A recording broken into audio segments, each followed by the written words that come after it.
এই দৃশ্য কোনো দেশের সেনাবাহিনীর সদস্যদের প্রচলিত ফায়ারিং প্রশিক্ষণ নয়। সারিবদ্ধভাবে দাঁড়িয়ে থাকা এক ঝাঁক মানবাকৃতির রোবট, সামনে লক্ষ্যবস্তু আর কমান্ড দিচ্ছেন একজন চীনা সেনা কর্মকর্তা। নির্দেশ মিলতেই স্বয়ংক্রিয়ভাবে গুলি ছুটছে রোবটগুলো। চীনা কোম্পানি ইউনিট্রি রোবোটিক্স নির্মিত এসব রোবটের গুলি চালানোর পরীক্ষার ভিডিও প্রকাশের পর বিশ্বজুড়ে শুরু হয়েছে তীব্র আলোচনা ও বিতর্ক।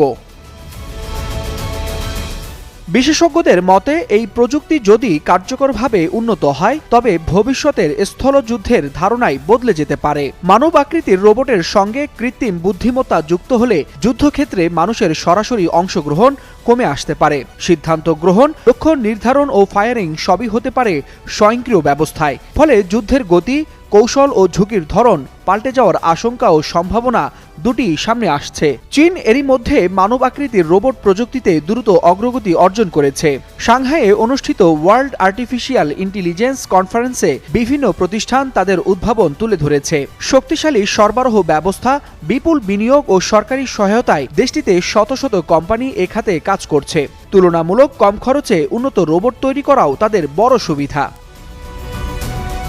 তবে বাস্তবতা হলো, এ ধরনের অনেক রোবট এখনও পুরোপুরি স্বয়ংক্রিয় নয়।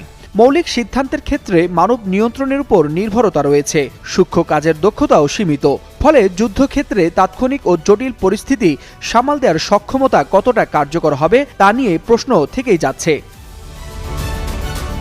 কিন্তু এসব প্রযুক্তির ক্ষেত্রে আরও বড় উদ্বেগের কারণ এর নৈতিকতা ও নিরাপত্তার ঝুঁকি। স্বয়ংক্রিয় অস্ত্র ব্যবস্থা ব্যবহারে দায়বদ্ধতা, ভুল সিদ্ধান্ত বা প্রযুক্তিগত ত্রুটির ঝুঁকি, এমনকি সাইবার হামলার আশঙ্কাও উড়িয়ে দেওয়া যাচ্ছে না।